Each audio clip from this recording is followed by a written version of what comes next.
Welcome to the Seven Figure Leaders podcast. This podcast was created to celebrate the success stories of seven-figure business owners, giving them a platform to share their insights and lessons learned in order to inspire other business owners. As well as that, it's an opportunity to build new connections. So if you're a seven-figure business owner or someone who works with seven-figure business owners and you're looking for introductions to potential stakeholders, strategic partners and clients, I'd love to hear from you or have you on as a guest and see if I can help make those connections for you. Just go to synergycfosolutions.co. That's synergycfosolutions.co and click podcast. And there you'll find the link to apply.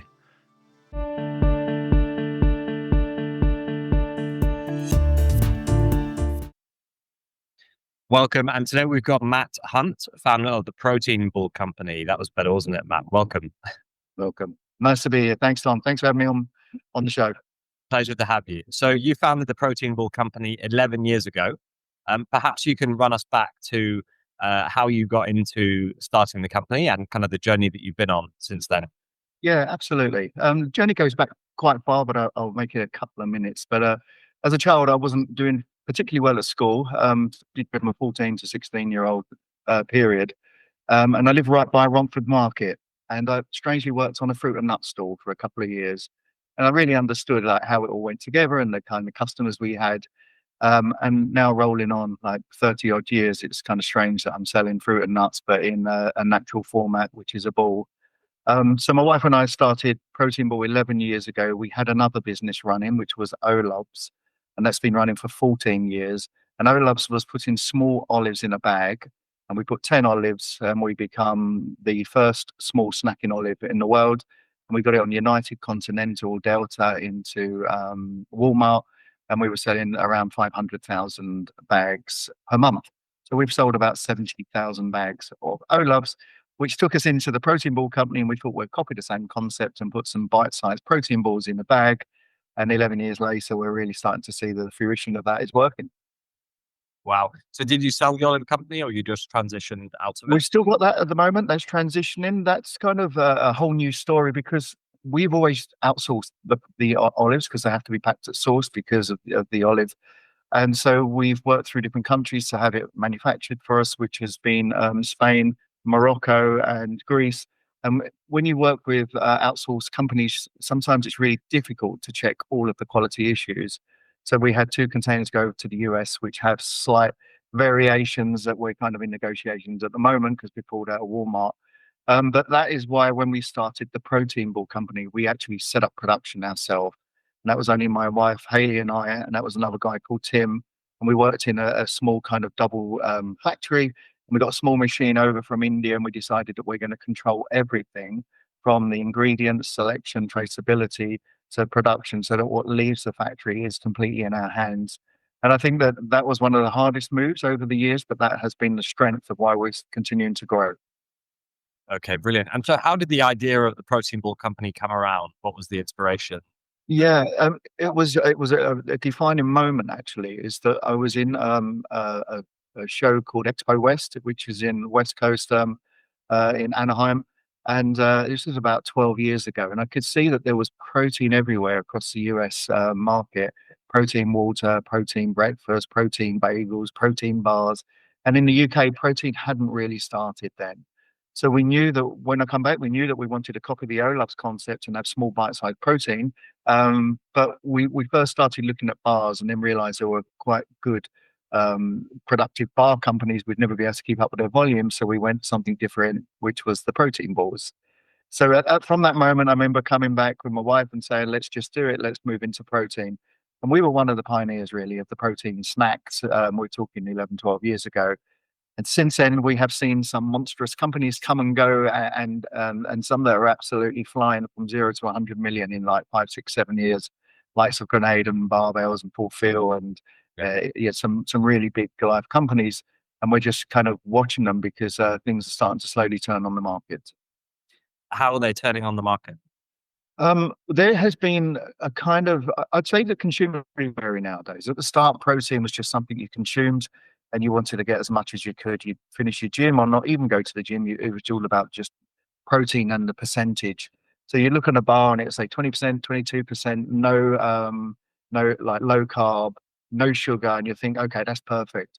But Joe Wicks has just had a program on recently called Killer Bar, where he used the same kind of ingredients, which is like emulsifiers, sweeteners, humectants, glycerols, polydextrose, and he put it all into a bar. And he said, "This is what you're eating when you eat a health bar. This is kind of what the ingredients are. Yeah, it's high protein, but there's so much shit in there that your body can't really. It's not really good for you, even though you're getting the high protein." So the protein ball company has always been about natural ingredients. We roll just with peanut butter, roasted peanuts. We roll with dates and put it all together to bind it. Then we use freeze-dried fruits. We use seeds like sunflower seeds, flat golden flaxseed, chia seeds, and it's like healthy fruit nut balls with protein. And we use either whey protein for our high protein range, or we use a vegan protein mix, which can be pumpkin, pea, or brown rice. So these are kind of kitchen staple ingredients that you would get rolled into a ball. And I think that consumers nowadays are reading the back of the pack and saying, like, I don't really know what these ingredients are. There's 20 of them. I'm just going to go for this, which is fruit, nuts, and protein. Yeah, absolutely. And they are reading the back of the packs. I certainly am myself. And as I said before we went live with this, I saw the protein ball company protein balls at the golf club on the weekend, and obviously I knew that we had this podcast scheduled, so I bought a packet to try them out, and they were delicious. So It's great, Tom. interesting what you said about the other kind of, I guess you'd call them the protein bars made with the more artificial ingredients, and how Yeah, there's a backlash yeah, around at the moment, and more of a health drive going on. there is. And then there's a lot of talk at the moment about GLP-1. And so I know it's quite expensive. I don't personally use it, but I know people who do. And so they're eating smaller, more kind of dense bars and protein balls and snacks because their appetite has been suppressed. So GLP-1 is really helping us because we are so natural and clean. It's what you want to have if you're going to have a nutrient dense snack. HFSS, which is the government, which is about like sugars and salts and fats. And we tick all of them boxes. And we're small enough. We are 37 people. We've just taken on one now. We've got an interview, maybe 38. But we're small enough that we can adapt. So we can look at trending flavors. We can see that high fiber is getting big, so we can bring out a high fiber range. We can kind of move with the market.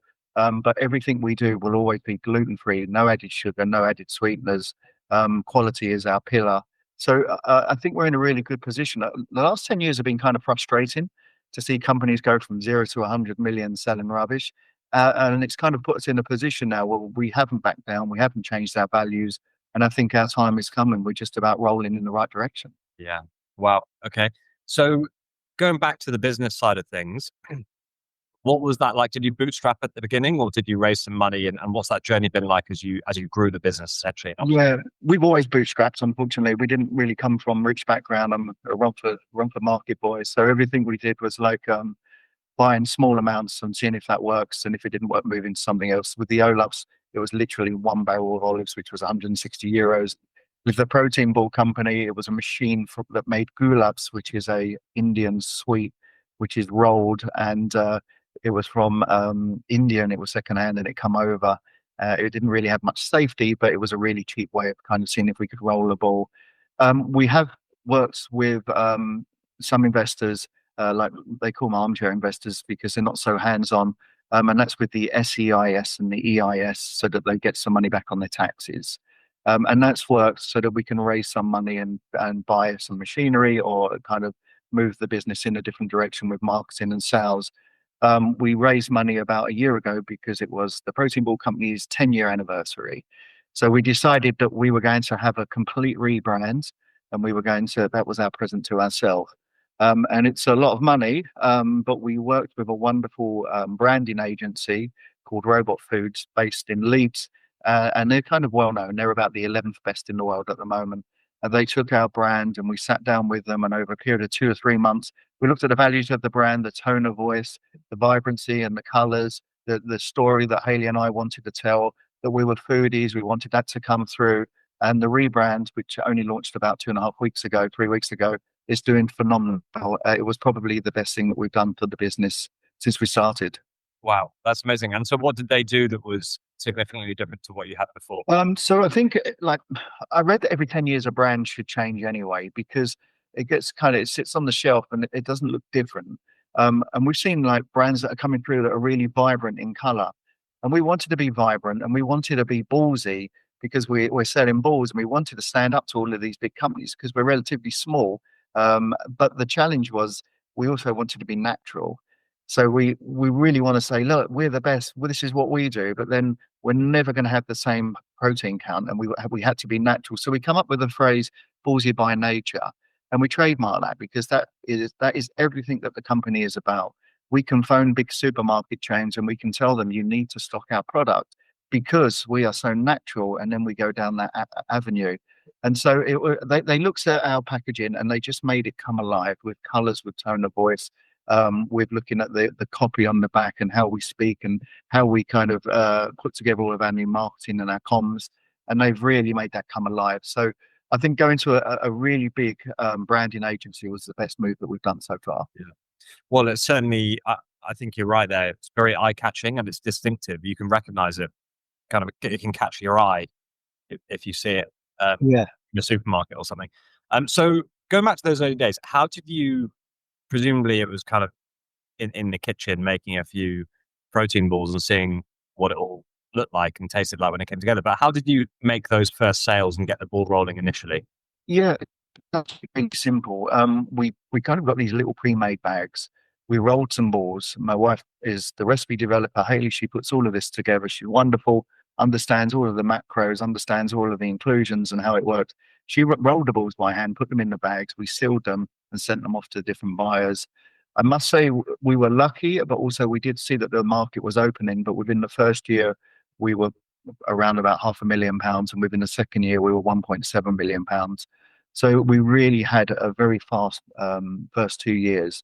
And because of Olafs and because we learned how to move olives around the world, we learned logistics, we learned custom brokers, we learned trucking facilities and everything because we were pretty much moving 500,000 bags a month. But with the protein ball company, we started to export from day one. So within year two, we already had Switzerland and Denmark and Germany. We'd already started looking at Singapore and Japan and America. So for us, it's always about a hedge.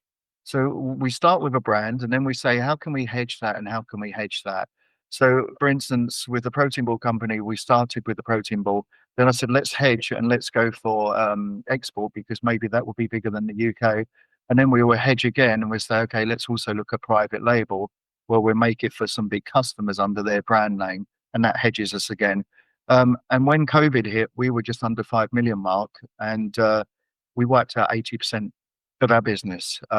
It went because we weren't big in supermarkets, but luckily because we had one or two private label business operations going, that got us through COVID. And so we've always kept private label, and our private label is just over 50% of our business. And most of our private label is across in the USA. We have 2 to 3 containers that we make in Worthing, just outside Brighton. We sail across from Felixstowe straight away over into New Jersey. So private label is a hedge on our business. We have our business, which is our own brand, and we also have export as well. And that's what we always try and do with a business. Wow. And so going back though, that first 500K you did in year one, Yeah. How did you make those sales given nobody had heard of you? Yeah, we found this amazing guy who'd been working with a local cake company who understood like what you have to do. And that was really key. And he brought the documentation that helped us to get certified by Salsa, which is kind of quite a small level entry plan starting game. And from that, we were managing to get some accounts, and we would literally just put it in the post and send it out to customers. We'd get really good feedback because they tasted so good. They were so clean. The recipes and our mission and our vision has never changed. It's to make protein balls snacking easy for the consumers and to not put anything in it that you wouldn't want to consume yourself. When my 2 boys eat it, when my mother-in-law, my father eats it, I don't want to think, oh, I shouldn't have really put that palm oil, and I shouldn't have put that humectant, and I shouldn't have, it's so clean, anyone can eat it. And that's what we really like. We don't ever want to go back and to kind of make it cheaper and to put rubbish in just to hit the macros, because nowadays it's all smoke and mirrors. And if you think, okay, I've got 20% protein and no sugars, that's exactly what I need. But what gives you no sugars? And the answer is horrible sweeteners and horrible other stuff. And so you can get sweetness from like a date or from a piece of fruit or from adding other ingredients. You don't need to add all the sweeteners. And that's our key. No sweeteners, no sugars, gluten-free, GMO-free, palm oil-free, the whole works. We're kosher, we're halal certified, we're BRC AA. We've got like 10 things after us.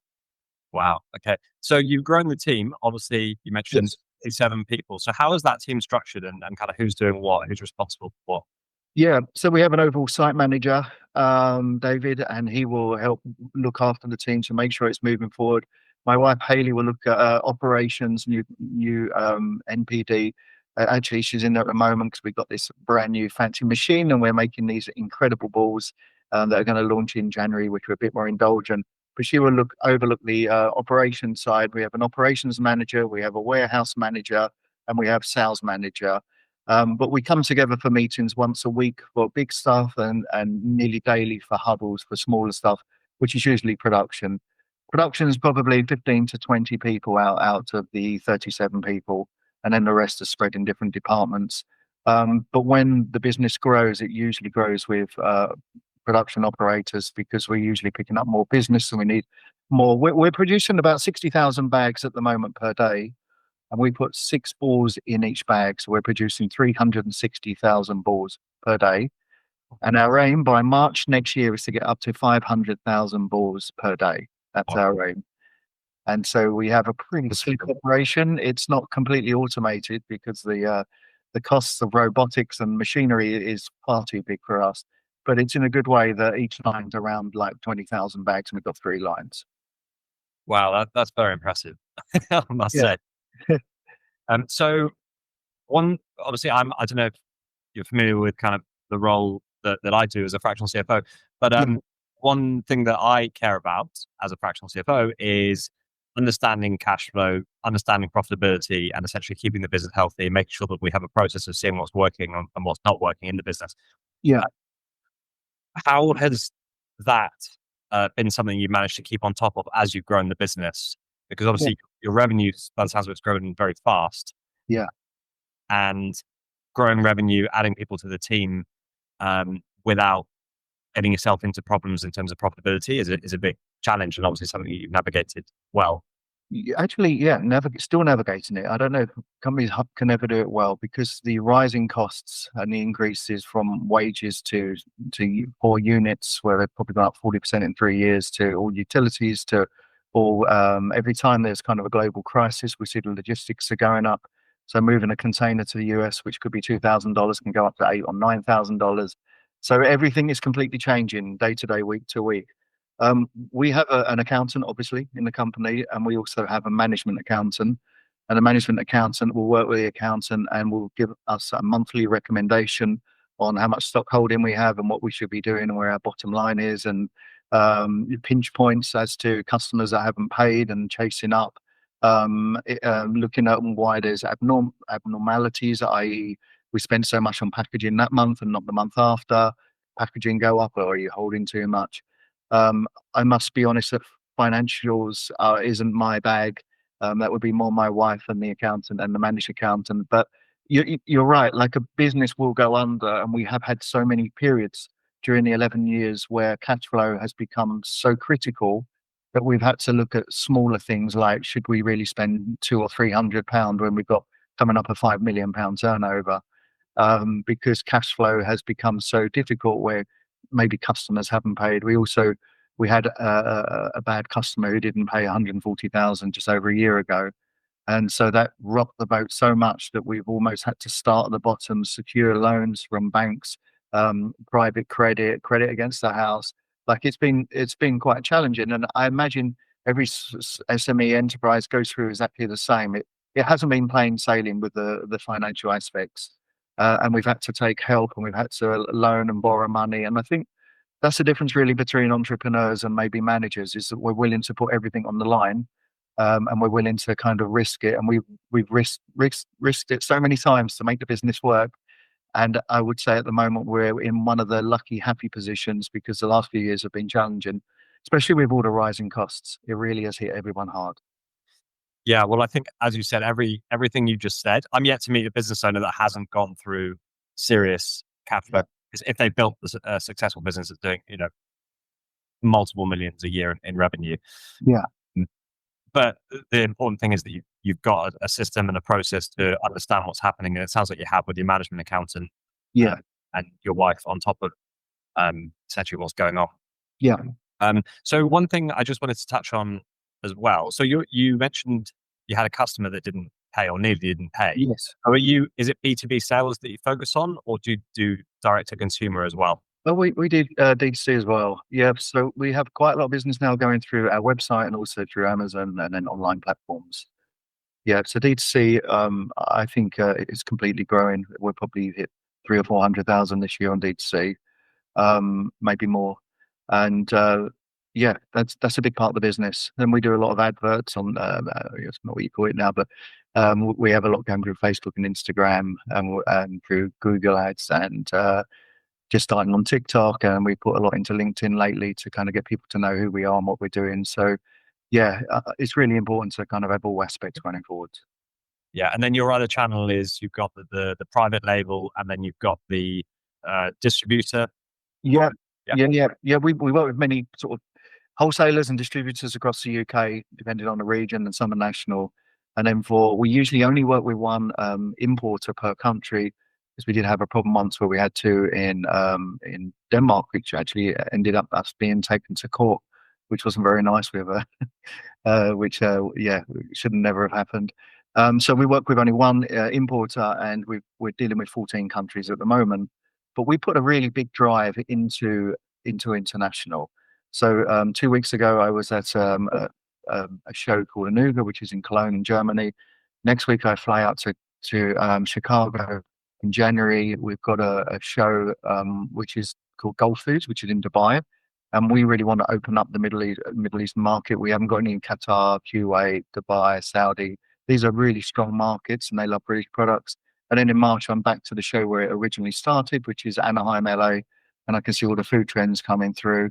And I'll probably find, I haven't been there for, this will be the first time in 3 years. I'll probably find that everything's changed again, because the US seems to be where all the new fads and all the new kind of movements first start. They were doing chia seeds, they were doing collagen 5, 10 years ago, and it's only just starting to hit the UK, and then it will go over and start hitting Europe. So that's where all the trends are coming. But we put a really big emphasis on global traveling and global shows to get customers. Brilliant. And those are kind of direct to consumer shows that you're going to? No, those are looking for an importer in different countries. So, for instance, Dubai Gulf, we will be trying to hopefully find an importer in 4 or 5 of the big countries in Middle East, and trying to in the United Arab Emirates, trying to set up something so that we can be there, we can distribute our product to them, grow the business together, work as a partnership, and make the protein ball company big in their country. Yeah. Amazing. Well, it sounds very exciting. Is there anything else that you'd like to share with the audience, or anyone who might be listening who either might be able to support you or might want? Yeah, that's a good question. Well, one of the things we did is we went to see a machine really recently, and the machine was for us to kind of try and make things a little bit more automated, but it was in a pet food factory. And so we were in the pet food factory, and we walked in, and the smell of the ammonia and the eyes were crying, and I went to the toilet. It was so disgusting. We walked out. We didn't buy the machine, but what we said is we have to do something for dogs, because in 37 staff, we probably got about 15 dogs in the company. So we started mixing up all of these protein balls for dogs, and we're just using peanut butter and chia, flax, and trying different proteins. And we found that pumpkin protein works really well. And so we launched a product. I don't know if you've ever seen it. It's called It's the Dogs. Oh, wow. Okay. Yeah. And it's a protein ball for dogs. And it's made with chia and flax and sunflower seeds and peanut butter and roasted peanuts. And it's completely healthy. And we put a little spin on it on the back, where it's 1 ball for a small dog, 2 for a medium, 3 to 4 to 5 for a large or extra large, and any of the other balls are yours. And then we talk about the story that It's the Dogs is made in the protein ball company with the same ingredients, with the same staff on the same line, in the same certified factory for humans. Go ahead and eat them yourself. They're that good. Wow. Yeah, and I really think that we've hit something. I did initially. We told a few people, and they were like, "That's disgusting. I would never eat dog food." And I was like, "I get that. Yeah, I get that." But the more we're at shows and we explain it, and they try one of the human protein balls, which is the same, and then they try the dog, which is the same, and they're like, No, I get it actually. Yeah, I quite like the taste of it.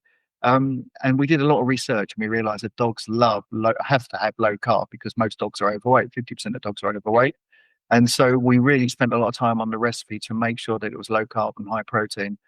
And again, that was a hedge. Our big thing is about hedging. Always have one or two or three different kind of angles to your business, because I think when you first start, you're never quite sure which one's going to take off. Mhm. So we just landed a wonderful store called Pets Corner, and I think this is just the start of us producing healthy, humanized pet food, dog food that owners can eat as well. Yeah, I'll have to get some for my dog. Yeah, I'll send you some, Tom. Yeah. Okay, brilliant. Well, Matt, thank you very much. Thank you. Incredible to hear about the journey you've been on. And for anyone listening who hasn't tried a protein ball from the Protein Ball Company, I would strongly recommend that you go on the website, go on the Instagram page, and get a packet for yourself because they are delicious. And Matt, I wish you all the best. Thank you for being a guest on the podcast. It's been a pleasure. Thanks so much, Tom. Really enjoyed it. Thank you. Thanks for listening. As I mentioned at the beginning of the episode, this podcast was created to celebrate the success stories of seven-figure business owners, giving them a platform to share their insights and lessons learned in order to inspire other business owners. As well as that, it's an opportunity to build new connections. So if you're a seven-figure business owner or someone who works with seven-figure business owners and you're looking for introductions to potential stakeholders, strategic partners and clients, I'd love to hear from you or have you on as a guest and see if I can help make those connections for you. Just go to synergycfosolutions.co. That's synergycfosolutions.co and click podcast. On that page, you'll find the link to apply.